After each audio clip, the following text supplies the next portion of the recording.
নমস্কার বন্ধুরা, আজ আমি আপনাদের সাথে উচ্ছে বা করলার একটি দারুণ টেস্টি রেসিপি শেয়ার করব। এইভাবে একবার বানিয়ে দেখুন। বাচ্চা থেকে বড় বা যারা করলা একদমই পছন্দ করে না তারাও কিন্তু চেয়ে চেয়ে খাবে।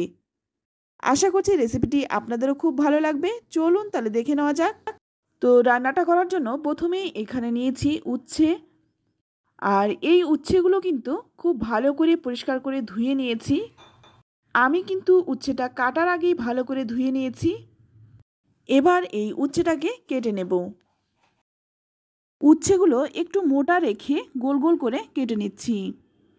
এইভাবে রান্না করলে একদম তেতো হবে না, আর খেতেও কিন্তু অত্যন্ত সুস্বাদু হয়। তো সবগুলো উচ্ছে আমি কেটে নিয়েছি, আর এই উচ্ছের মধ্যে যে বড় বড় বীজগুলো রয়েছে সেই বীজগুলো আমি ফেলে দিচ্ছি, আর কচি যেই বীজগুলো সেগুলো কিন্তু ফেলবো না। তবে আপনারা চাইলে কিন্তু এই বীজগুলো রেখেও দিতে পারেন।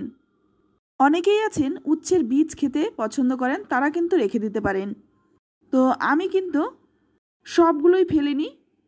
তো আমি কিন্তু এখানে কচি বীজগুলো রেখে দিয়েছি। তো দেখুন, একটু মোটা রেখে উচ্ছেগুলো কেটে নিয়েছি। এবার এই উচ্ছের মধ্যে দিয়ে দিচ্ছি হাফ চামচ হলুদ গুঁড়ো, আর দিয়ে দিচ্ছি হাফ চামচ লবণ। লবণ আর হলুদ গুঁড়োটা দিয়ে উচ্ছেটা একটু ভালো করে মেখে নেব, যাতে প্রত্যেকটা উচ্ছের গায়ে নুন হলুদটা খুব ভালো করে মিশে যায়। এইভাবে নুন হলুদ মেখে অন্তত 10 থেকে 15 মিনিট রেখে দেব। তো আমি কিন্তু এখানে উচ্ছেটা নুন হলুদ মাখিয়ে 15 মিনিট রেখে দিয়েছিলাম, আর 15 মিনিট বাদে দেখুন উচ্ছে থেকে কিন্তু জল ছেড়ে দিয়েছে, আর এই জলটা যতটা সম্ভব চিপে ফেলে দিতে হবে। জল যদি এরকমভাবে চিপে একটু ফেলে দেন তাহলে কিন্তু উচ্ছের তেতো ভাবটা অনেকটাই কম লাগবে। তো এইভাবে কিন্তু সমস্ত উচ্ছে থেকে জলটা বের করে নিচ্ছি।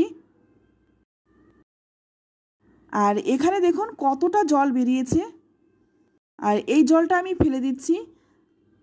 এবার এই উচ্ছেগুলোকে একটা প্লেটের মধ্যে নিয়ে নিলাম, তারপর এর মধ্যে দিয়ে দিচ্ছি 1 চামচ বেসন। এখানে আমি যে পরিমাণে উচ্ছেটা নিয়েছি 1 চামচ বেসনই কিন্তু আমার হয়ে গেছে। তবে আপনারা যদি বেশি নেন তাহলে কিন্তু বেসনের পরিমাণটা একটু বাড়িয়ে নেবেন। বেসনটা নিতে হবে যাতে প্রত্যেকটা উচ্ছের গায়ে ভালো করে কোট হয়ে যায়, এইভাবে কিন্তু বেসনটা নিতে হবে। বেসনটা মেখে 5 মিনিট রেখে দিয়েছিলাম। এবার অপর দিকে কড়াই গরম করে নিয়ে এর মধ্যে নিয়ে নিলাম 2 চামচ সর্ষের তেল। তেলটা অবশ্যই ভালো করে গরম করে নিতে হবে। তেল গরম হয়ে গেলেই এর মধ্যে দিয়ে দিচ্ছি মেখে রাখা উচ্ছেগুলো। এবার এই উচ্ছেগুলোকে 5-7 মিনিট সময় নিয়ে খুব ভালো করে ভেজে নিতে হবে। উচ্ছেটা 2-3 মিনিট একটু নেড়েচেড়ে নিয়ে তারপর 5 মিনিট ঢেকে রাখবো। আর ঢাকা দিয়ে দিয়ে কিন্তু উচ্ছেটা ভাজতে হবে। মাঝে মধ্যে ঢাকনা খুলে কিন্তু নেড়েচেড়ে দিতে হবে। এইভাবে দেখুন ঢাকা দিয়ে দিয়ে আমি উচ্ছেগুলোকে খুব সুন্দরভাবে ভেজে নিয়েছি। আর উচ্ছেটা কিন্তু অবশ্যই একটু ভালো করে ভাজবেন। তো দেখুন আমি কিন্তু উচ্ছেটা খুব ভালো করে ভেজে নিয়েছি। উচ্ছে ভেজে তুলে নিয়েছি। এবার উচ্ছেটা পাশে রেখে দিয়ে এখানে আমি একটা মশলা বানিয়ে নেব। তার জন্য প্রথমে আমি ফ্রাইং প্যান গরম করে নিয়ে এর মধ্যে দিয়ে দিলাম 2টো শুকনো লঙ্কা, দিয়ে দিলাম 1 চামচ গোটা ধনে, হাফ চামচ মৌরি, আর 1 চামচ দিলাম গোটা জিরে। এবার এই গোটা মশলাকে গ্যাসের আঁচটা লো টু মিডিয়ামে রেখে 2 মিনিট ভেজে নেব। এবার এটা ঠান্ডা করে গুঁড়ো করে নেব। এবার ওই কড়াইয়ের মধ্যেই নিয়ে নিচ্ছি আরও 2 চামচ সর্ষের তেল। ফোড়নে দিয়ে দিচ্ছি হাফ চামচ কালো জিরে। এবার ফোড়নটা একটু ভালো করে ভেজে নেব। ফোড়নটা ভাজা হয়ে গেলে এখানে দেখুন আমি 2টো মিডিয়াম সাইজের পেঁয়াজকে একটু বড় বড় করে মোটা মোটা করে কেটে নিয়েছি। এবার এই পেঁয়াজগুলো ভেজে নেব। পেঁয়াজগুলো যদি একটু বড় বড় করে কেটে নেওয়া হয় খাওয়ার সময় মুখে পড়লে কিন্তু ভালো লাগে। এবার এই পেঁয়াজের মধ্যে দিয়ে দিচ্ছি স্বাদ মতো লবণ। লবণ কিন্তু আমি আগেও দিয়েছিলাম, তাই স্বাদ বুঝে লবণটা দিয়ে দিলাম। দিয়ে দিলাম হাফ চামচ হলুদ গুঁড়ো, আর দিয়ে দিলাম 2টো কাঁচা লঙ্কা আমি কুচি করে নিয়েছিলাম। ঝালটা অবশ্যই নিজেদের স্বাদ অনুযায়ী দেবেন। এবার এই মশলাগুলো দিয়ে একটু ভেজে নেব। তবে পেঁয়াজ কিন্তু একদম লালচে রং ধরিয়ে ভাজবো না, একটু হালকা ভাজবো। খুব বেশি ভাজা হলে কিন্তু আবার খেতে ভালো লাগবে না। তো দেখুন এইরকমভাবে একটু ভেজে নিয়েছি। এবার এর মধ্যে দিয়ে দেব ভেজে রাখা উচ্ছেগুলো।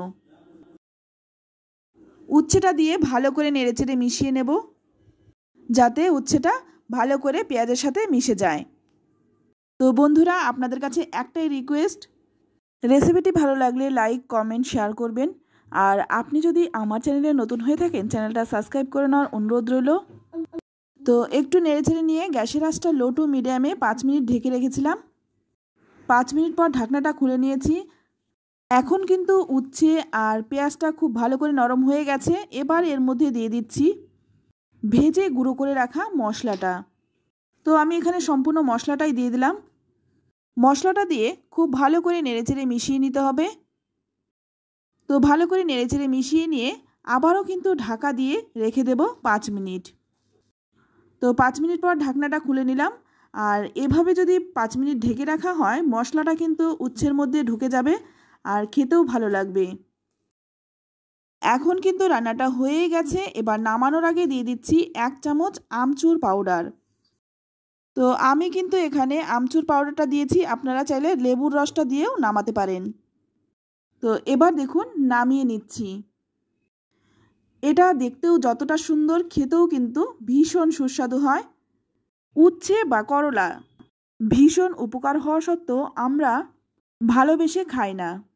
তাই একবার হলেও এইভাবে বানিয়ে দেখুন। শুধু বড়রা নয়, ছোটরাও কিন্তু চেয়ে চেয়ে খাবে। আর এটা দিয়ে কিন্তু গরম গরম 1 থালা ভাত খেয়ে ফেলা যায়।